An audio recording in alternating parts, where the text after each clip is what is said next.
Francis E. Babe Hawke. We've just completed the attempt to fly around the world non-stop, which was aborted because of 2 engines going out. And now you've returned to, what was your base, Davis-Monthan? Davis-Monthan Air Force Base, Okay. Tucson, Arizona. And what news is awaiting you when you get back? I was told that I was going to go off to school that was called Weaponeer School, and I didn't know what a weaponeer was. And who was it who informed you? Lauren Jackson, he was a captain. He was the executive officer of the 64th Bomb Squadron. And at this point, you're a second lieutenant, right? No, I'm a first lieutenant. First lieutenant at this point. Okay. I came back from overseas as a first lieutenant. Okay. And I mean, you had obviously had exposure to the atom bomb. No, had not. And not so you'd never been on a plane that carried one, or had never seen one. No. Never seen one. So you'd been totally segregated from that side of the military. Yeah. Okay. Why you? Did you ask? Did you say why me? Yeah, I said, how come me? And they said, well, the only people that can go are people with at least 2 years of college and a pilot. Uh-huh.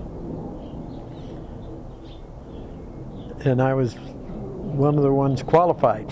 Right. The only one qualified. But I mean, there weren't a lot of guys with 2 years of college and who were a pilot. No. I mean, they didn't have 2 years of college. The pilots didn't have 2 years of college. Mm-hmm. Really? Yeah. So you had more college than most of the pilots. Yes. Well, that's interesting. Mm-hmm. Except for the West Pointers, and Right. they also went to weaponeer school. Oh, okay. So what happened next? Well, we packed up and took off for Biloxi, Mississippi, where the school was for the first 6 months, Uh-huh. and went through electronics school, which was a 6 month course, and we completed a year's course in 6 months or 4 months. So the first part of it was electronics. Mm-hmm. And what aspect of the bomb did this cover? It covered all of it electronically and electrically. And what was it about the bomb that was electronic or electric? The batteries and the firing mechanism and the because it had detonators, and the detonators had to be fired, and that was done by electric. So were they detonated from the airplane, or were they preset? No, you dropped the bomb, and when you dropped the bomb, it was armed. You had the arming wires hooked up, and they were pulled out, so the bomb was armed as it left the airplane. And that started the batteries. Okay. And then, depending upon whether it was going to be set off by radar or by barometric pressure, was the way it was set up. So barometric pressure means a specific altitude. Right. By radar means there's somebody somewhere sending a signal. The bomb itself. The bomb itself had 4 radars in it. I had 4 radars inside. Yeah. So how did that work? Well, you set it for a particular altitude, and you had that's what the weaponeer did, is he set it to go off at a certain altitude. But that would be the barometric pressure. No, the barometric pressure was a safety device, so it wouldn't go off until it got to a certain altitude, below a certain altitude. Oh, okay. So it was always detonated the same way. Yes. And there were 2 aspects to it. There was a barometric pressure piece of it. Which more or less was what you call finally armed it. And then the radars, depending on what you had them set out, that's the altitude at which it went off. Okay, so and then it would the radar would do what? Send a message out, and it came back, and when the window opened at the right altitude, why it went off. Oh, I see. Oh, okay. So it's constantly sending off signals. Yeah. And when that just like any radar. Yeah, when they got to the right altitude, all of a sudden the receiver would be available. Right. To receive the echo, and then it would set it off. Then you set that with the flight test box before you dropped it, and that was all a part of the weaponeer's job. Okay. That's why it took so long to go through the school, because you had a lot to do. Yeah. Well, and you also had to understand how the bomb worked theoretically. Oh, and all very that sort of definitely. thing. Uh-huh. Yeah. Okay. Yeah, we went all through the nuclear part of it and found out how it worked and why it worked and what it was made of. And Now, what was the advantage or disadvantage to detonating at a different altitudes? well, you didn't want it to go on the ground because then you didn't get the effect of the bomb. And also there was a lot more radiation that was kept in the ground, and of course that was bad for the people on the ground. So you wanted to get the most effect was at altitude where it spread, where the bomb radiated out. So you get more radiation. You get a broader impact of Right. radiation and fallout. Right. Basically, fallout is radiation. And the actual pressure Right. of the bomb going off. Right. Now, okay. So you mentioned just briefly, more systematically, what were the duties of the so-called weaponeer? Well, he was responsible for seeing that it got loaded, seeing that it got armed, and went through the safety check, and then also inserted the nuclear part into the bomb. Okay, and that was done before it was loaded or after? No, it was after you took off. Okay, so the bomb and the fissile material were separately loaded? Yes. In separate compartments of the airplane? Yes. Okay, so it was in flight that you loaded them, so that you put them together? That you inserted the nuclear part, yeah. It was So- called IFI, in-flight insertion. Now, was it a policy that fissile material was never in a bomb unless it was in an airplane? Was that general policy? Oh yeah, there would be no reason for it to be in the bomb. Right. And I imagine there was tremendous security around all of that. Very, very secure, yeah. Yeah. And Now- the nuclear part was in a cage. We called it a bird cage, and it was so designed that if you had two of these together, it would not create a critical mass. And so there was one weaponeer with each aircraft, or Each bomb, huh? with each bomb. Each bomb had a weaponeer. Okay, so at that time, about how many bombs were there in the arsenal? Quite a few. And were the bombs at that time all the same? Because I remember the two bombs dropped over Japan were two different bombs. Yeah, one was a gun type, and the other was an implosion type. And they were both about the same the amount of burst, but the gun type used a lot more material and was not as an efficient a weapon as the implosion type. So did the implosion type eventually take over, or were both types used? Well, just the implosion type really was used. The gun type was the first one that was dropped on Hiroshima, and the implosion type was the one on Nagasaki. Okay. So by the time you got in the program, there was really only using the implosion type? No, we had both. Yeah, both? The one they set off in New Mexico was an implosion type. They knew that the gun type would work. They never tested that. Oh, okay. Because you had two subcritical masses and you added them together to get a critical mass. But it was inefficient, because nothing contained it. But in implosion, when it came in and squeezed the fissionable material, there was really no way for it to get out. So it was much more efficient and used less fissionable material. Oh, okay. So there was a weaponeer for each bomb. Okay. Yeah, they trained 220 of us. Okay, we just answered my question. you just answered my in a rough ballpark way. I'm sure some of you fell out and didn't make the training and all that sort of thing. Yeah, well, no, they actually completed 225, something like that. Some of them were Navy personnel. But they replaced us with a box about, say 4 inches wide and about 8 inches high. When did that take place? Oh, it took place about a year and a half after I graduated. Oh, really? Yeah. But then that box couldn't in the airplane couldn't put the fissile material in the bomb. Somebody else had to do that. Yeah, well then the bombardier did that. They Bombardier. trained the bombardier to do that, yeah. Oh, okay. Mhm. Okay. So at this point, your career is really changing. I mean, up to this point, you're basically, your job is to fly airplanes. Yeah, exactly. Okay, and now you're moving into a whole new area where flying airplanes is sort of Secondary. secondary. Yeah. Now, at that point, were you expected to continue to fly airplanes, or was that something you just wanted to do?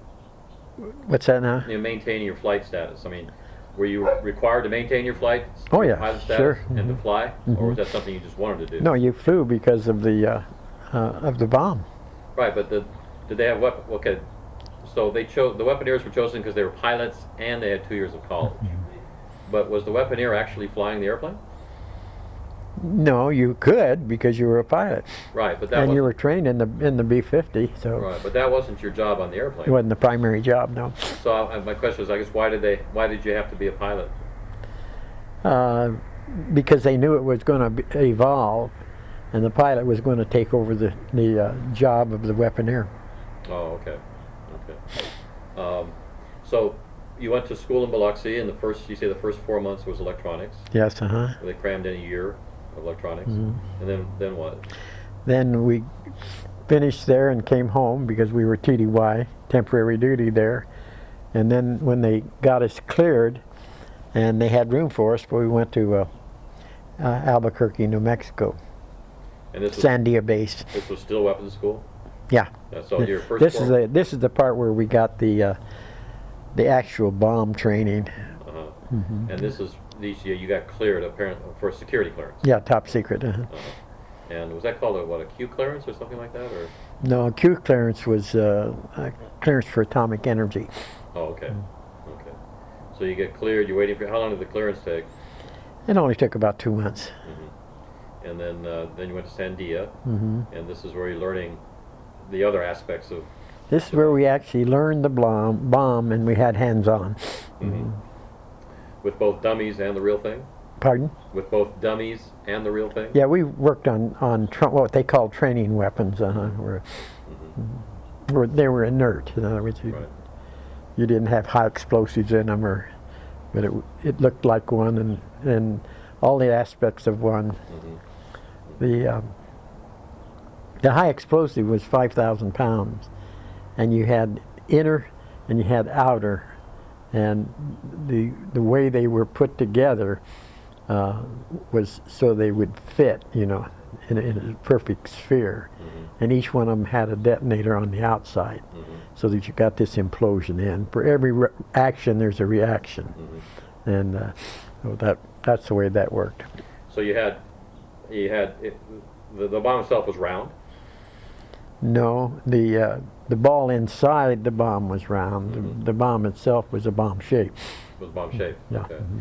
But so you have this bomb shape inside is a sphere, which has 5,000 pounds of explosive. High in it. explosive.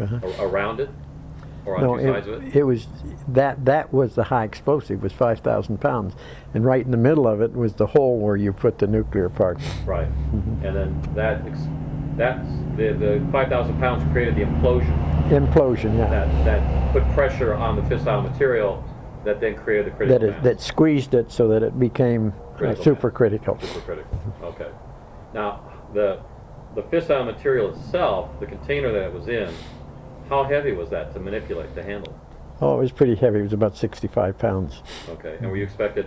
Did it have a little trolley or something, or did you ever Had expect it to just had a plate that you put it in, and then when you got it in there, it locked, and you took the plate out, and then put the inner HE in, and put the outer HE in, and put the detonator back in, and put the cover on, and then you were ready to go. Okay. So the bomb actually had a door on it that you basically opened.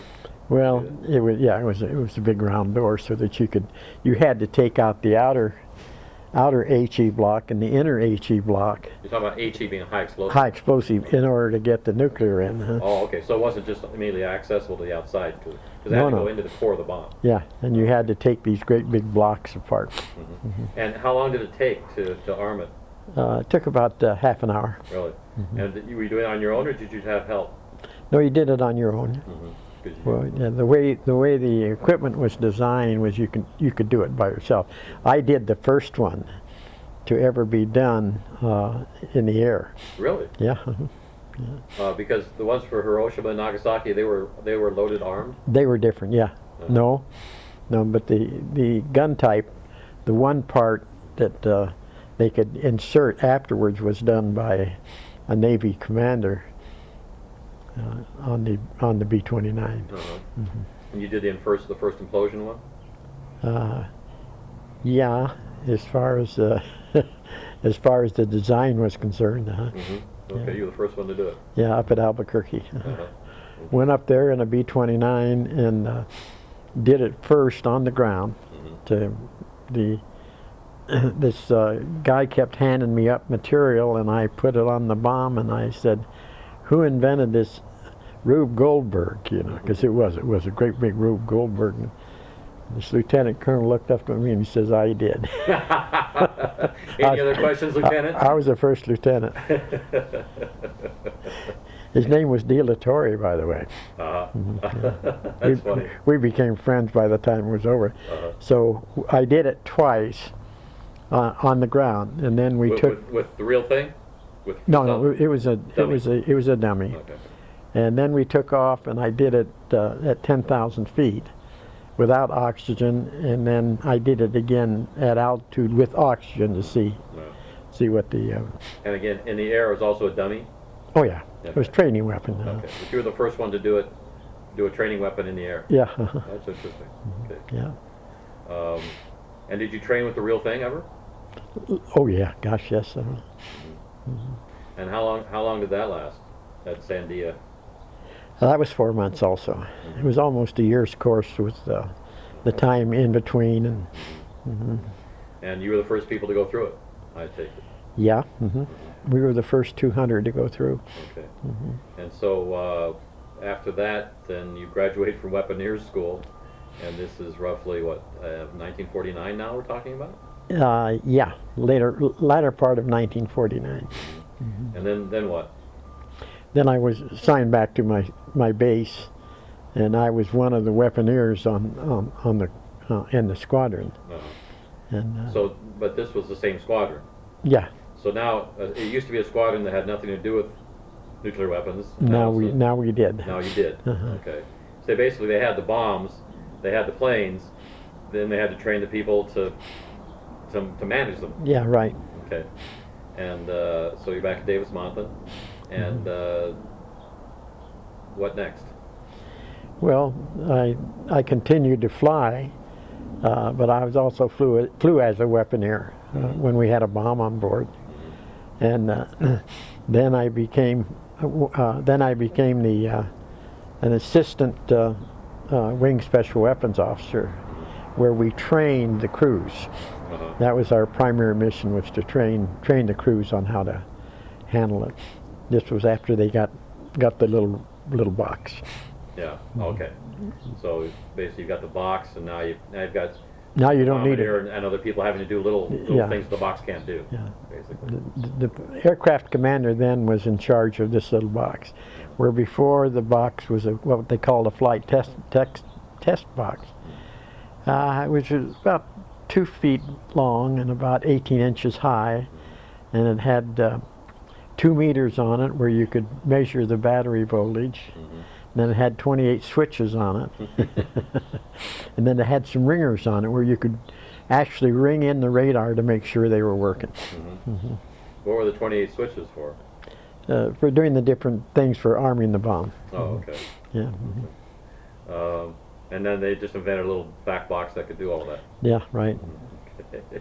And, now, were you trained on that black box? No, that was strictly aircraft commander.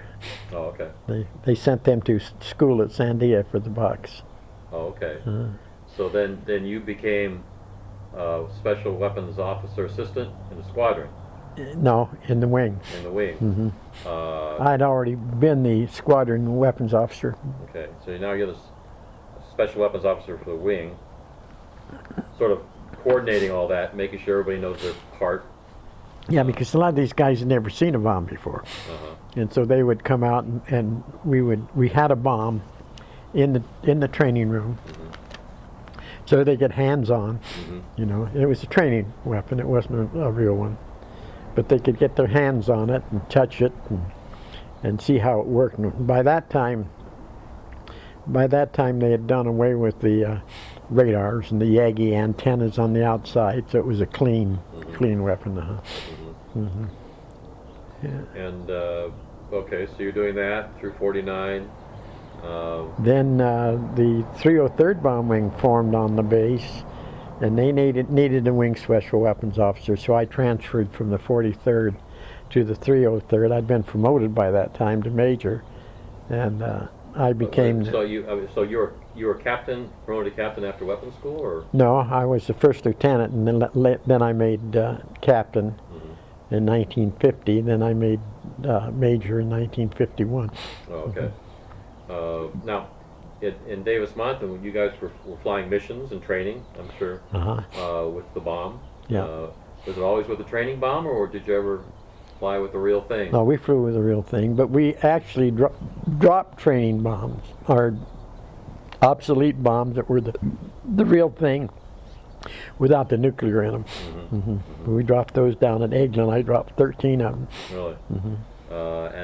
And it went through the entire cycle with the radar and the signal and everything else. Yeah. It's just there was no material in it. And exploded at the altitude it was supposed to. Right. It was very interesting because you had 10,000 pounds of weight. And the pilot would be flying along and the bomb would come out. Well, you can imagine what the airplane would want to come with the nose up. Right. And the bombardier, who of course had dropped it, would get up and look over the top of the bomb site to see it. Well, the pilot, the nose had come up, so the pilot had to put the nose down, and of course it looked like the bomb was coming up. Coming up at you. So the first time a bombardier did that, it scared him. And we always watched to see the that was kind see of the effect. Yeah. okay. Got a rookie bombardier. Yeah. You know, take First time they dropped it, yeah. That's funny. So you dropped now. See, that's 5,000 pounds. But that's 5,000 pounds of explosives. The bomb itself is Yes, and then Everything. we dropped. The bomb was 10,000 pounds. right. So when that thing explodes, even without the fissile material, that's a big bang. Oh yeah, you could feel it. Uh-huh. Yeah, And, you could feel it. and that would explode at what, 10,000 feet, or you'd be flying at 10,000? No, you normally drop it or have it explode at 5,000 feet or a little bit less. Uh-huh. This was at Eglin? Yeah, Eglin. Was this in a fairly unpopulated area? It was over the water. Over the water? Oh yeah. Oh, okay. Okay. And they all exploded? Mm-hmm. None of them ended up not exploding, and you had to go out and get them? Nope. That was later. That was later, but that wasn't dropped on purpose. Okay, so did you ever have with the fissile material on the missions that you ran? Have what? Ever have the fissile material in the missions that you ran? The fissional material? Yeah, the fissile material. The what art material? The fissile material. The fissionable material. Right. Was that ever? No, you no, didn't. You just You didn't put them together. The only time you put them together is when the aircraft was in the air and might be called to go drop. Okay, so that's they when they would be loaded with it. Yeah. Okay, so that was that was the old Looking Glass program. Exactly. When people on standby. Had that started yet at this point? No, not at that point. That didn't start until after the Korean War. So after the Korean War. Korean War. Okay. Because right now you're still flying B-50s. Right. No, they don't fly B-50s. They fly B-52s. Right. So now I said at this point in time we're talking about 1950. You're still flying the B-50. Yes, right. The B-52 hadn't come out yet. The B-36 had come out. Okay. Was that the main airplane at this point, the B-36? No, the B-50 and the B-29 were the main airplanes. And then when the B-29s phased out, well, then the B-36 had come in, and then the B-47 came in. Okay. And of course, they had many B-47s. And so at Eglin is where now? In Texas? In Florida. In Florida. So, but you were stationed in Davis-Monthan. Yeah. So you'd fly it to Eglin, or would you go TDY to Eglin? Or would you just fly to Eglin, do it, and fly I back? can fly back, yeah. Really, in one day? Mm-hmm. Okay, that was a long day. Yeah, well, Now, as the weaponeer, then, once once you're done dropping it over the water, you're kind of done. Yeah, right. So can you kind of sit back and kind of sleep? Yeah, or go fly the airplane. Go fly the airplane? Sure. So there were 3 pilots on the airplane. Mm-hmm.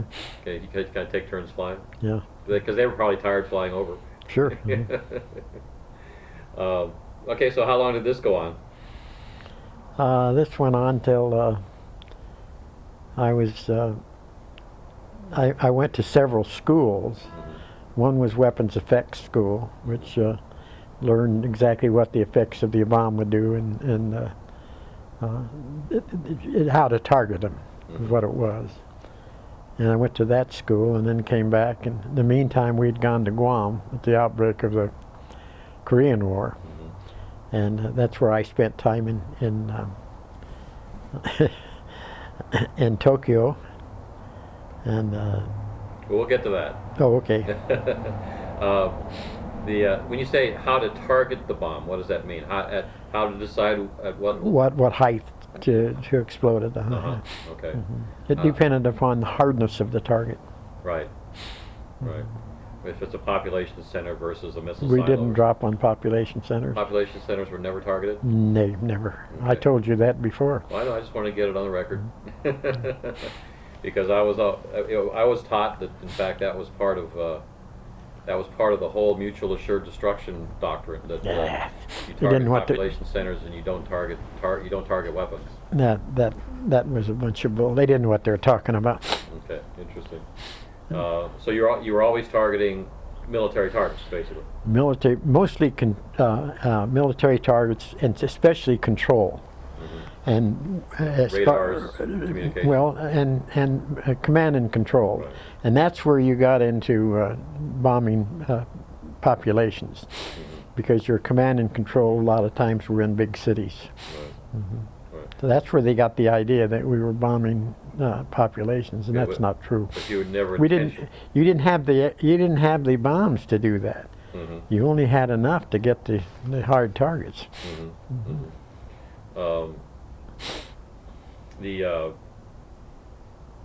So in terms of targeting, now target selection was not in your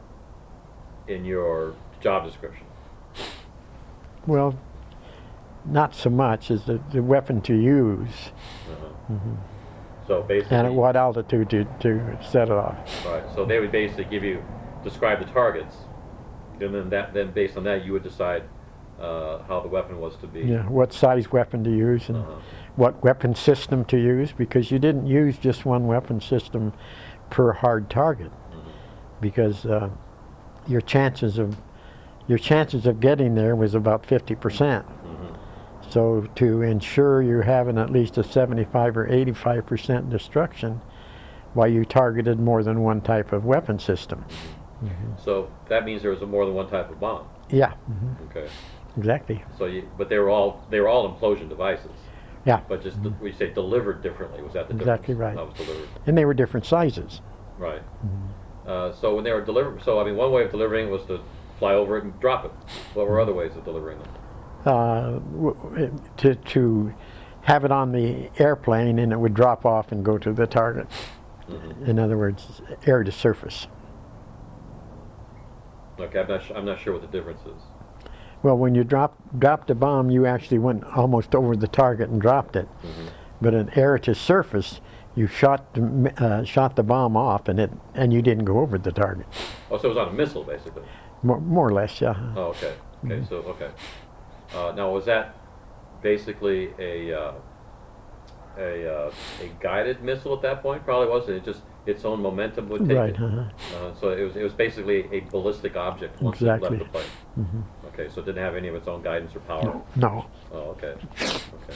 those were smaller type weapons, and they didn't have the megaton that the gravity drop bombs had. Mhm. And at this point in time, what was the circle error probability of these weapons?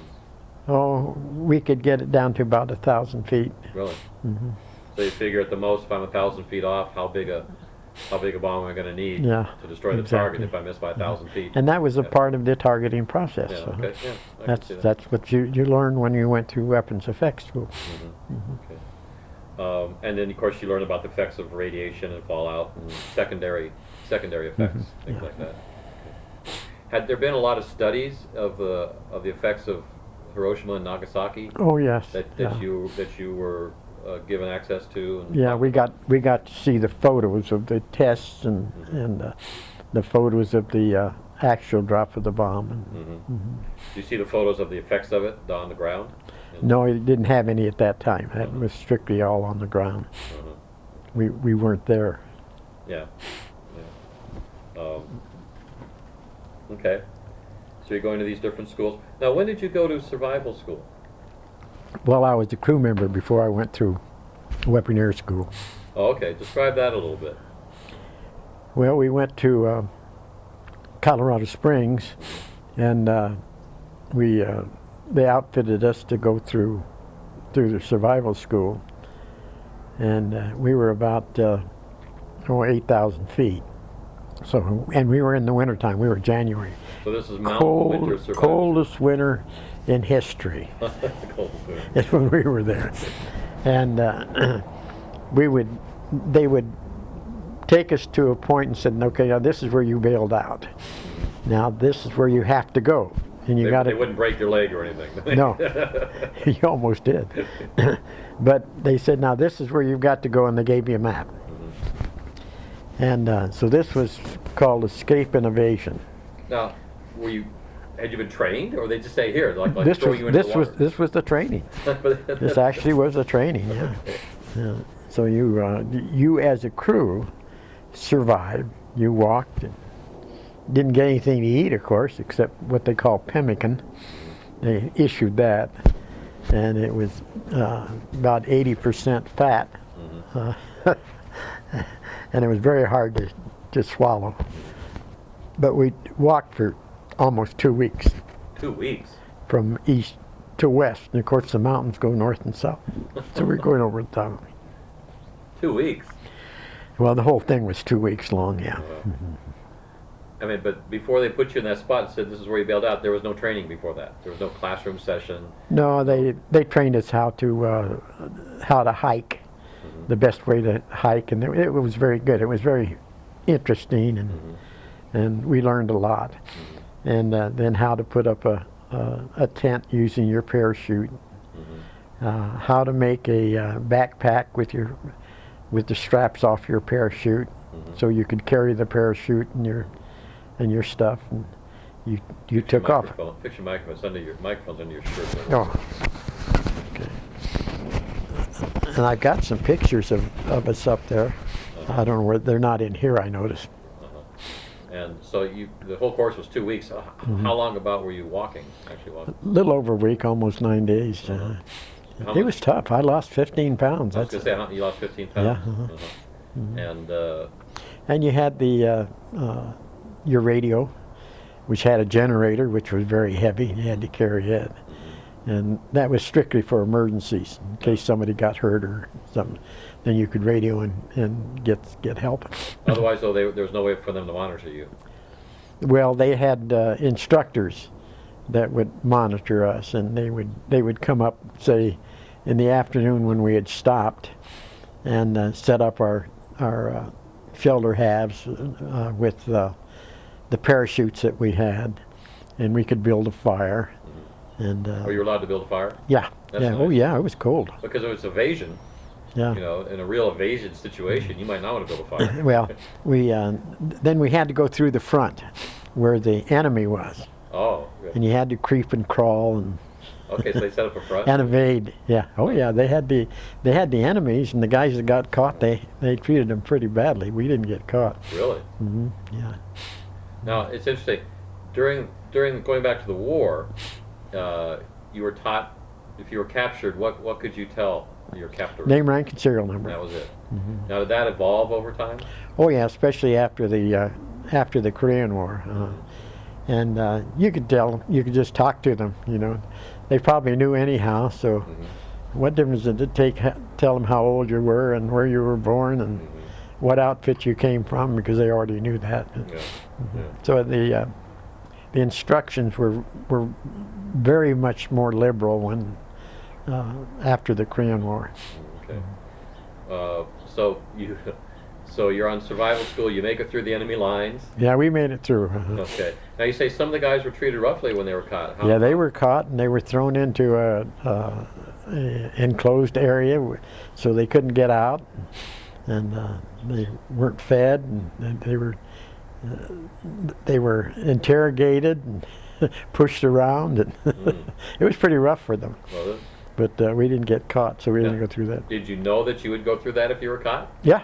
They, Oh, they yeah. told you if you get caught, they said you don't want to get caught. Okay. I wonder if they had some sadists who were doing. Have what? But they had some sadists who were involved in that, who enjoyed roughing people up. That could Oh, yeah, yeah, that could have been very much fun if you were Yeah. the guy roughing other guys up. That could No, be, they had guys that were like that. And Yeah. they wore helmets with a thing on top, so you could identify them. Yeah. And so when you crept and crawled, you could see these guys, and then go around them if you could. Oh, really? Okay. See, that yeah. close. Yeah. Oh, Oh, geez. yeah. So once you're past them, then was it kind of? Well, very then, quickly- yeah, then we got to the area where we would stay until we got picked up. Okay. And I had cut my hand quite badly, and they'd sewed it up with a fishing needle. Oh, gee. And so when we got to the end, then I was told to go up to a certain place and get the stitches taken out. So I did, and when I got up there was nobody up there. And they had this folding table up there, and they had bread and jam and eggs. And so I had a big parka on, so I started stuffing the stuff in my parka. And finally the guy came up to take the stitches out, and he said, I noticed we don't have any bread left. He knew what had happened. So he took the stitches out. So I headed on back to the camp, which was downhill, and about halfway back, I fell. With all these eggs. I had all these eggs in my pocket, and because of the cut in my arm, I rolled on my shoulder, and of course I rolled on the eggs. But we took the eggs out anyhow and scrambled them. You scrambled your parka, basically. But we had bread that night and jam and eggs. You were the hero. Oh, we were hungry. I'll bet. Yeah. I mean, what did you eat while you were hiking? Were you able to eat anything other than that pemmican? Were you able to catch anything? That's the only thing we had was a pemmican. You were supposed to be able to catch rabbits and stuff like that, but it was too cold. It's 20 degrees below zero. Wow. Oh, it was horrible. And how were the group dynamics? Were you getting kind of irritable with each other? After Oh, a yeah, week or so? yeah. And as I say, we had guys that had never slept on the ground before, Wow. never camped out or anything in their life. And one of them was this fellow by the name of Ira Iberg. And when we went to lead crew school, he was on the crew, and we were on a truck coming from the airplane to base ops, and we went by Tampa Bay, and that's when he said, I harpooned a tarpoon right there. A tarpoon. A tarpon. Yeah. But anyhow, he was real eager, and he would carry that big generator for generating electricity to operate the. He was just fantastic. Yeah. Yeah. But by the end of this thing, you guys probably didn't want to see each other for a while. No. But this was your crew, though? Yeah, this is the crew I was on with Chief Elder, and our squadron commander was with us too, Don Bailey. Yeah. Now, He didn't even grow a beard in that 15 days. but he couldn't, or he just He shaved? just couldn't. He Couldn't grow a beard? Oh yeah. Jeez. Now, what powered the generator? Did you have enough diesel gasoline with you to power? Oh the no! It was a crank. Oh, crank. Yeah, Oh, okay. you cranked it. And So then- we'd have to trade off cranking, and trade off carrying that big generator. Uh-huh. And imagine the clothes they issued weren't warm enough, Oh yeah, we were warm enough, were you? Especially walking. especially walking, and we'd build a fire at night. Now, when you got back, was there somebody there that you recognized? Yeah, I didn't recognize him at first, but he was the commander of the whole thing, and he got up and gave a talk on what we had done and how well we had done, and he warned us that they were going to serve steak and potatoes apple pie and don't eat too much because your stomachs aren't used to it. That didn't faze anybody. But Then anyhow, why are you serving it? but anyhow, I kept looking at him and I said, I know that guy. And he had said that he had been involved in escape and evasion during the war. And so I went up to him and talked to him. And I said, you're the one that got us out of Yugoslavia. So we had a long talk. We talked for about yeah, we talked for about 45 minutes. Talking about old times and where he was, but I guess he was supposed to have gotten out over 100 crews. Yeah. He'd done a great job. Yeah. But he'd been there a long time. That's 100 times what, 8? Assuming 10, everybody survived. So that'd be 8. Yeah. Probably between 700 and 800 guys. Yeah. Kind of a hero of his own. Yeah. In fact, there was one crew that went out with us that had been fairly badly burned, and they had to be treated on board the aircraft as we went out. This was the first time you were shot down? Yeah. Okay, so that was the crew that you rendezvoused with. Yeah. Okay. No, we didn't rendezvous with them. They came. They were brought by the partisans to the same area we were. All right, so survival school is over, and now we've gone through weaponeer school and all that sort of thing. Yeah. And you're in Davis Monthan, and you're dropping dummies over England, Yeah. over the ocean. They weren't dummies. They were the real thing. Well, the real thing, but they didn't have them. You know, They didn't have nuclear in They them. weren't nuked. Okay, what's next? So we're now what, up to 1950? Yeah. 1954.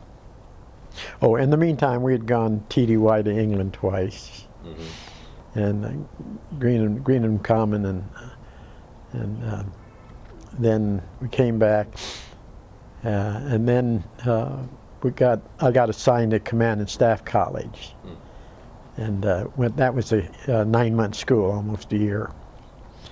And at that time, then all those people that hadn't been overseas for a long time, we were assigned overseas. And this good friend of mine, Lauren Jackson, who had been the executive officer when he assigned me to weaponeer school, he was there. Wait, he assigned you to weaponeer school? Yeah. He was the guy responsible for assigning you to weaponeer school? Well, the quota came down, and they're the one I picked because I had the 2 years of college. Okay. But anyhow, he was at SAC headquarters, and he came down to Command and Staff College the same time. And there was another fellow from Arizona by the name of Bruce Knudsen who was in my squadron. So all three of us ended up at Command and Staff School together, all Arizona people. Yeah. And where did this take place? Montgomery, Alabama. And it's where I went through the weapons effects school. And so we were down there together, and as time came to close, well, we realized that, you know, we'd probably have to be going overseas, and why didn't we go together? So Lauren had been at SAC headquarters in officer's assignment. In other words, he assigned officers in SAC. So he called his friend, who was his assistant, had taken over from him, and said, hey, the three of us want to go to the same place. And so he came back and he says, we got it wired. We're all going to go to Guam. Thanks, Lauren. Well, we decided that that's where we wanted to go to Guam. So Lauren gets to Guam. I go to Africa, and Bruce goes to California. You look at a map, and you couldn't get three guys further apart. How did that happen? Just the way the ball bounced. So you didn't have it wired? No, it depended upon what you were doing, and I was originally assigned to be the commander of the MMS in Africa. This is a munitions maintenance squadron. Maintenance squadron, yeah, which handled all the bombs. And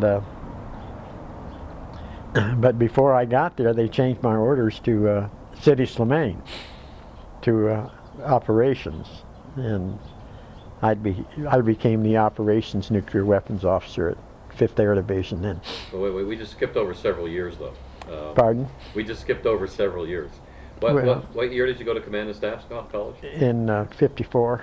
Okay, but... In 55 we went overseas. Right, but we just skipped the entire Korean conflict. Yeah. So Yeah. so in 1950s, you're dropping bombs over the either the Gulf of Mexico or the Atlantic Ocean. I don't know which, or both maybe. Yeah. Then I mean then the war breaks out in Korea. Hmm. And what happens? Well, we immediately went to Goose Bay, Labrador, and I was liaison officer at the pickup spot, and signed for all the bombs. And all the bombs were sent to Goose Bay, Labrador. Yeah. Okay, and the Canadians are okay with this. Yeah, I guess so. They didn't say anything about Did it. they know? Oh, I'm sure they did. At a certain I'm level. sure the government knew. So we're up there, and of course it's snowy and cold, and living in tents.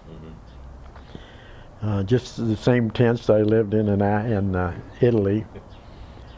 But we were up there, I think, for 3 months, and one aircraft coming back, all the guys had to bail out, and they were not too far from Goose Bay, Labrador, but there was what they call a blackout, no communications at all, so we didn't even know they were down, and didn't learn that they hadn't shown up until later. So we started searching for them, and we found them, and they sent helicopters and picked them up, and they came back to Goose Bay and were in the hospital. And then another aircraft, when we finally decided to leave there, bringing the bombs back, why, one of them lost engines and couldn't carry the bomb any longer, so they dropped it. So but this was an unarmed bomb. Well, it was armed as far as it went off. So it was armed, but Well, it it went didn't. off. Yeah, it went off, but it didn't have any nuclear in it. Oh, so okay, So 5,000 pounds of HE went off. Oh. Okay. And this was over Canadian Yeah, airspace. and the funny thing about it was what we did is you put a sling around the bomb Mhm. that allowed you to hoist it into the airplane. Mhm. Well, I'd signed for the bombs and I'd signed for the slings. But when the bombs came back, of course, I got cleared, as I did with the slings. But with the bomb they dropped, it still had the sling on it. So when it came time to clear the base for me to go off to Command and Staff College, why, they still had me sign for this sling. I was able to get cleared of the bomb, something that cost over $1 million, but this sling probably was about $240. They couldn't understand what happened to the sling, and I couldn't tell them. Well, the bomb left the airplane with the sling. Oh yeah. Yeah, okay. But how could you get cleared for the bomb? I mean, did you have to explain that? Oh well, it was automatically explained because it went off. Oh, but it wasn't supposed to have a sling on it. No, but left it on the sling because we were taking it back to offload it. And so, but to tell them it left with the sling would probably be telling them more than they needed to know. Right? But you're talking to supply people, you know, Yeah. that issue some type of kit, but not, they don't know what they're doing. Yeah. But it took me a long time. It took me a week to get that cleared off before I could go off to Command and You Staff. probably had to go up the chain of command before somebody called somebody else and said, "I can't tell you why, but this guy." Sign it off. Sign it off. But that was kind of funny. Everybody laughed at that one. Because I mean, bombs were being dropped all the time in training and this. So they expected to lose a bomb, right? That's the whole idea. But you're not supposed to lose a sling. Those are reusable, right? Yeah. But this was pre-Korea. No, this was during Korea. That's the reason we went to Goose Bay. Was a part of the dispersal plan. In case Korea enlarged to. Oh, okay. So it's basically to Russia. disperse the weapons. Hmm? To disperse the weapons. Well, the airplanes too. The airplanes. Okay, but that took place that was 1951? Yeah, 51, 52. Uh-huh. Okay, and so you were involved in that operations of dispersing them and bringing them into Goose Bay and then sending them back. Yeah. Uh, Then we went to Guam, mhm. as a we were the first squadron to go to Guam, and And the purpose was this to get you closer to the theater? yeah, so you didn't have any refueling to go through. Uh-huh. But I was the first one to go to Guam, and I took all the top secret stuff, the safes and stuff like that, Uh-huh. because I was going to be the top secret control officer at Guam, which I was. The weapons officer.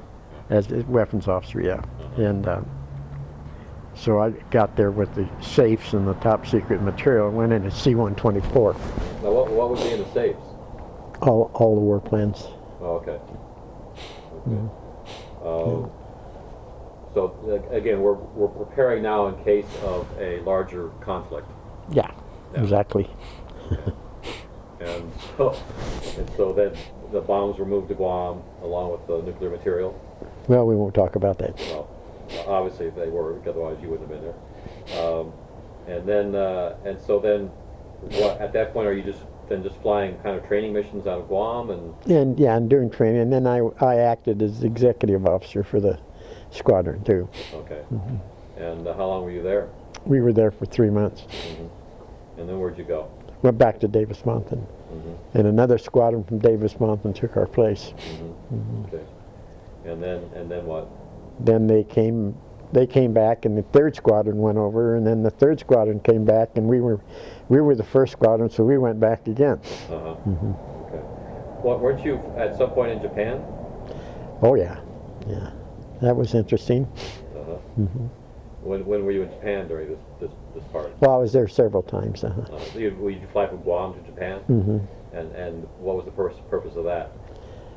Let's say the training I had in weapons effects Well, was that's and, where, and targeting. well, that's where the basically the people who were running the war were located, Oh yeah, that's where General MacArthur was. right? In Yokota or Tokyo? Yeah, he's in Tokyo in the Daiichi building where I worked. So you would go and visit with his people? Well, yeah, we actually went and did planning because the people there not necessarily had the experience of targeting nuclear weapons. So you were basically their technical expertise. Yes. And of course, this was in case the war enlarged. Exactly. Yeah. And then were you involved in the targeting aspects of it? Yes. Okay. And did you have to fly for that purpose? Yes. To other parts of Asia? And would those parts of Asia have been over Korea? Yes. And would they have not been under the auspices of the United Nations? No, we were not there in support of the United Nations. That's our orders read that. Okay. So in other words, you were basically preparing for a conflict that went beyond what the United Nations was managing at that time. Yeah. Now, was part of that conflict, was part of that planning what got MacArthur in trouble? I would say so, yes. But I don't know. Yeah. But you think probably he was planning for a conflict that maybe the president wasn't planning for at that time. Fair to say? I would say that. Yeah. Okay. What did you think of MacArthur? Did you ever see the man? Yeah, we briefed him. You briefed him personally? Yeah. How many times? Just once. What was he like? He just sat there and listened and didn't say a word. Really? We briefed and walked out. And the full colonel that was in charge of all this stuff thanked us, and we left. How long did the briefing take place? Half an hour. And basically you briefed him on what? The targeting. Okay. What weapons were available. Okay. And he knew that, of course. Was he particularly interested in targeting infrastructure? Well, targeting everything. Yeah. Troops? We won't talk about targeting. Okay. And was he smoking in the meeting? No. Didn't have his corncob pipe? No. No. What were his? So basically, it was him and his people. He and his staff, yeah. And his staff did all the talking, basically. Yeah, they had most of the questions. He never said a word. Were they impressive? Not really. No. Just kind of. Their questions were not what I would call informed. Did that worry you? No. We had a job to do. All we had to do be told to do it. We weren't worried about that. Uh-huh. And so how many times did you go to Tokyo during that period? Went about 4 or 5 times. And each time was with his staff, except one time he was there? Yeah. Okay. And but how many missions did you fly over the theater? Didn't. I thought you did. No, I didn't. Did you fly around the theater? Around the theater? Yeah, around the theater. Did you ever fly into Chinese airspace? No. No. Didn't go over the Yalu is what I'm saying. Okay. Would you fly over North Korea? Oh yeah. Okay. Well, that wasn't considered the theater? That was in the theater, but not Chinese theater. Oh no, I meant the Korean theater. Oh, you Korean flew theater, yeah. North and South Korea. No. And got close to the Yalu, close enough to see it, I'm sure. Yeah. Close enough to see it was on the other side, probably. Yeah. Were you shot at? Nope. Were you flying too high? No. We'd had air control by that time. Oh, okay. What were you flying? B-50. Okay. And how many missions did you fly? Just one. Just the one? How many missions were flown? We were the only ones, as far as we were concerned. So for the purpose of targeting, the planning, only one mission was required. Okay. And what year was that? That was 1952. And when did the hostilities cease? When did it cease? When did the hostilities cease? Gosh, I don't know. It was 53, I think. So you had air control, but it was still very much on the ground. It was still very much undecided. Yes, very, very much so on the That's ground. that's why you would be considering all of yeah. this. If it had already been decided, you wouldn't be considering this. And when was MacArthur relieved of his command? Gosh, I don't know when it was. It wasn't while we were there. We had already left. I know we were very surprised and shocked. So I think it was in 53 or 54, something like that. Okay. And so was he? I guess his plans were more, let's say, preemptive than what the president would have wanted at that time. I would say so. Yeah. Yeah. The president was looking. You were thinking of an enlarged conflict with one that was created by somebody else. Yeah, and a lot more people were involved besides us. Okay, so that takes place, and now you're 52, 53, all this time in Guam, Japan, back and forth, and then what happens? Well, then we got picked to go to Command and Staff College. Okay. And off we went to Montgomery, Alabama. Now, what happened in Command and Staff College? What do you? It was a regular college of 9 months where we studied and the command structure and that type of thing, and preparing us for a higher job. In other words, we were all majors and lieutenant colonels, so they had an air university which consisted of full colonels, but we were command and staff, and so we were majors and lieutenant colonels, preparing us for higher positions. Now, by this time, the Strategic Air Command had been created. Oh gosh, yes. So now you were part of SAC. Yeah, always. Okay. When was that created? Well, it never was disbanded, you might say, because Strategic Air Command was 15th Air Force in Italy, 8th Air Force in China, the 20th Air Force in the South Pacific. Oh, okay. So that was all strategic bombing. Right. And so then when the war was over, well, then it was concentrated at SAC headquarters in Omaha, Nebraska. Okay. And the definition of strategic being what? Bombing those targets that would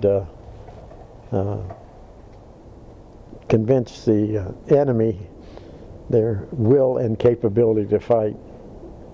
And of course, peace was your profession. Exactly.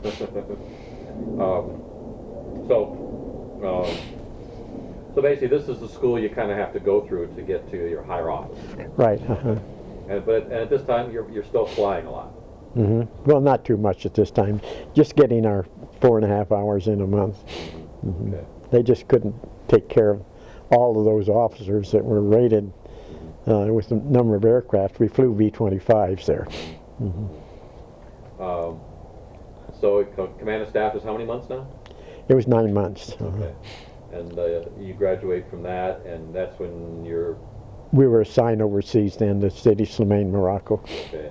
This was the time when Lauren Jackson said he had it wired. He had it wired. He were all going to Guam. Okay. So you're going through this command, and as it comes to an end, you're all anxiously awaiting your Yeah, next assignment, basically. and then we were just waiting to see what our assignment was going to be. And of course, mine said 10th Munitions Maintenance Squadron, and it gave the base, and I didn't know where it was. I had to go look on a map to find out where it was. Yeah. And that was Sidi Slimane? No. This was at Ben Guerir. Uh-huh. It turned out, of course, where's Ben Guerir? Mm-hmm. Yeah. And I had to go to the post office to find out where the APO was. So if that's at Ben Guerir, how do we end up at Sidi Slimane? They changed my orders. SAC headquarters did. Okay, so different munitions maintenance squadron. No, to headquarters, 5th Air Division. Oh, that was in Sidi Slimane. Yeah. Oh, okay. So then what was that assignment? You were what? I was the weapons officer for operations. Mm-hmm. Operations Special Weapons Officer. For the 10th Air Force.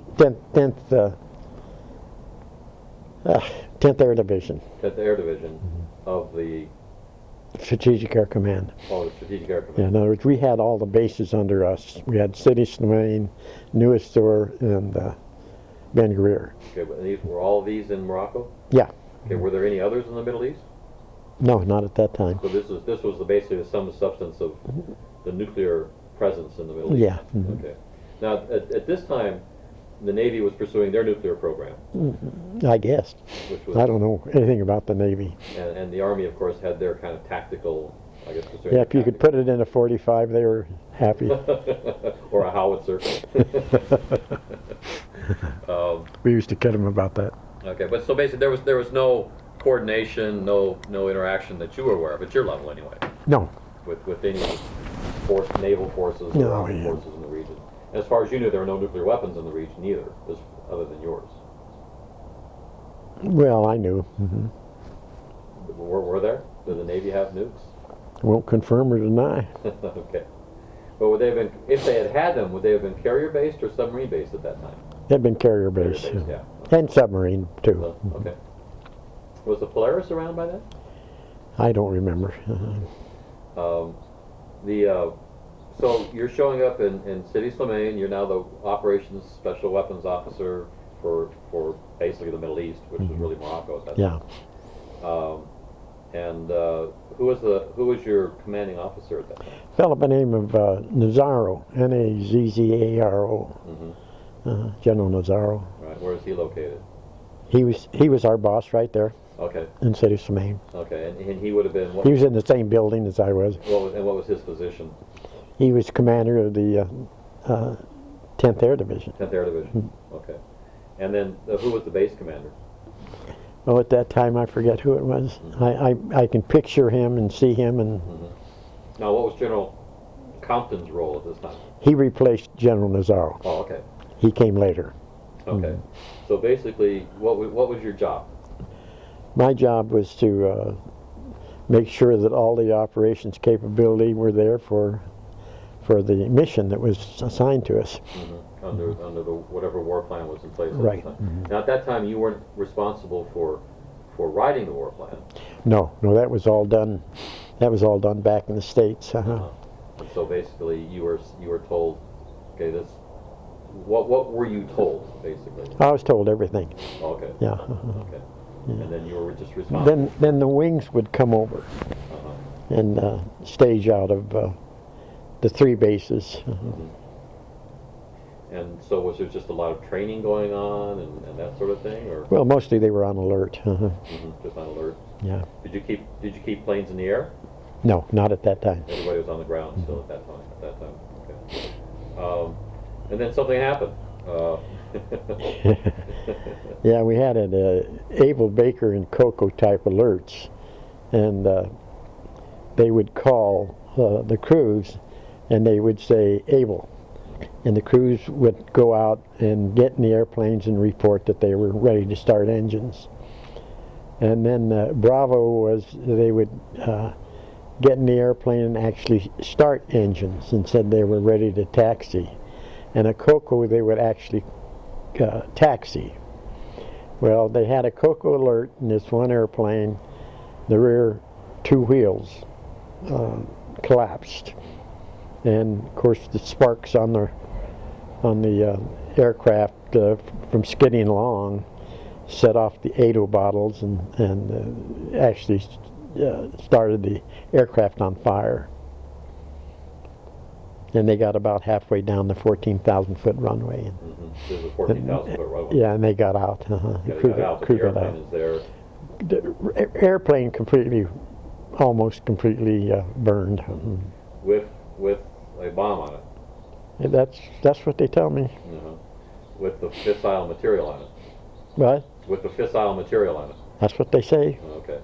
And where were you at this time? I was up in Spain. For meetings? Well, we were transferring operational control from 5th Air Division to 15th Air Force up in and Madrid. Was, General Compton with you? I was his instructor pilot, yeah. Okay. And by this time, were you a command pilot? No, I was a senior pilot by this time. Okay, senior pilot. I didn't make command pilot until '63. Okay. So you're up there, and how did you hear about what was going on?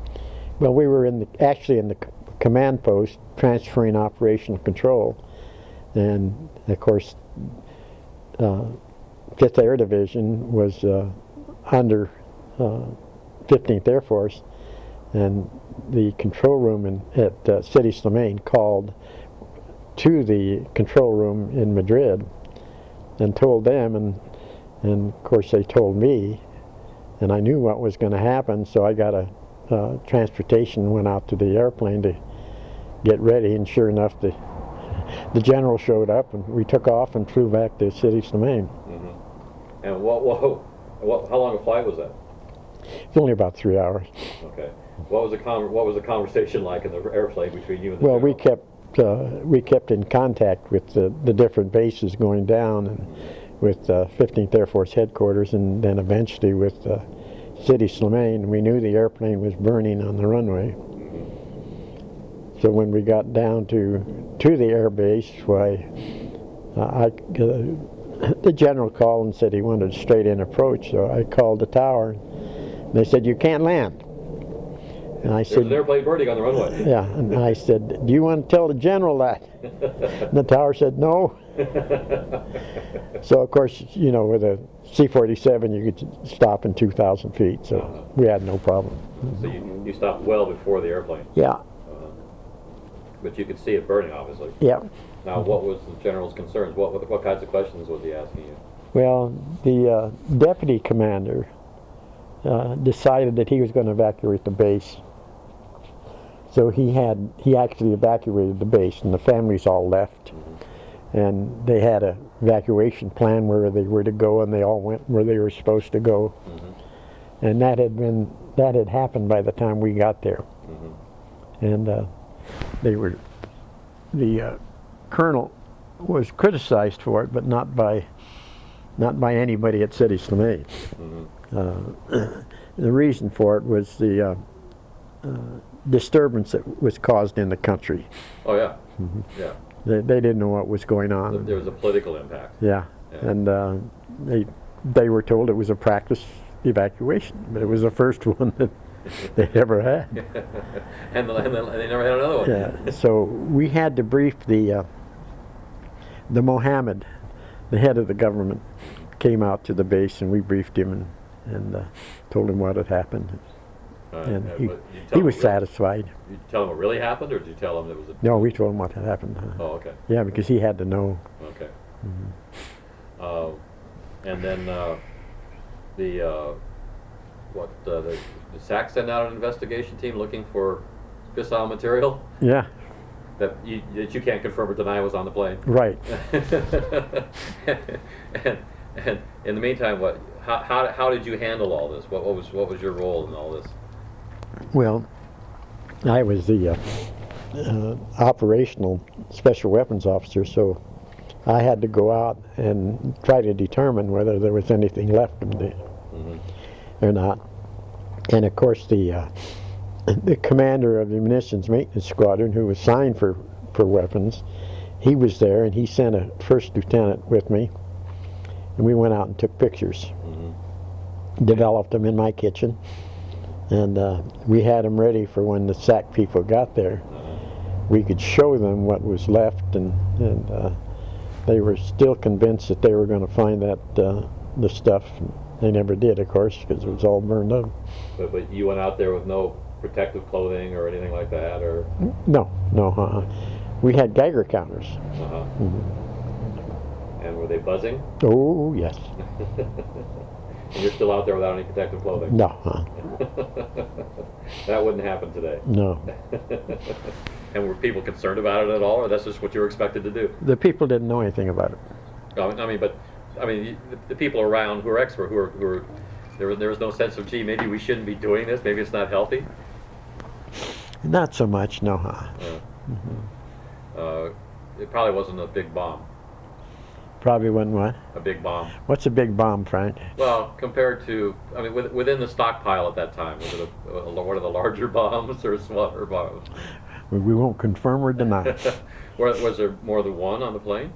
No. Just the one? Only carried one. Yeah. Only carried one, okay. Okay, so those photographs became automatically classified. Top secret. Top secret. Restricted data. But you told me before that you knew at the time that the bomb had been tested in those sorts of conditions. Oh yeah. Yeah, they put them in holes in the ground filled with gasoline and burned them. And where was that done? I don't know where they did that. Okay. But General Compton queried you on this on the way in, right? On what the effect. I had learned all of this before. Okay. So you were able to satisfy him before you arrived that there shouldn't be any problems. Okay. The general wasn't worried about it. So I wasn't worried about it. Okay. We were going to go out and play golf pretty soon anyhow. Now, and we'll be done in a second on this, but being located in Morocco, then your part of the war plan would have addressed the southern flank of the Soviet Union at that time? I'm not going to talk about targets. Okay. Well, I guess I could draw my own conclusions. Yeah. Okay. Look at a map. Now, did the war plan assume that generally speaking that you would be responding to a Soviet move, or did it also have preemption? It had preemption too. Okay, so both aspects of it? So, in a sense, though, there would be targets in Western Europe. Oh yeah. If you're responding to a Soviet invasion. We weren't involved with invasion at all. That would have been an army. We were fixed targets, yeah. Oh, okay. All right. So you would have been targeting the homeland. Okay. Now, did your plan involve refueling from the planes taking off from Sidi Slimane and Ben Guerir, Nur Sur, being refueled to get to the target? No. Okay. Enough said. And what was the range of these airplanes? Quite a ways. Pardon me? They flew quite a ways. And but they had to come back, though. Quite rapidly, too. Now, did the plan have them coming back or landing elsewhere? They landed elsewhere. Elsewhere. Okay, so they could pretty much spend all their fuel getting there? Yeah. And this was one of my jobs, was to go out and check the different post-strike bases to make sure they had the equipment to handle returning aircraft. Right. And, of course, then the politics of that was in another department. There was being allowed to do it. Yeah, but I would go out and actually inspect to determine were they capable and was the equipment there. Okay. Tow bars, start carts, and stuff like that. Now, but was there a concern that as part of a conflict that those sites might in fact be taken over or destroyed by the Russians? Oh yeah.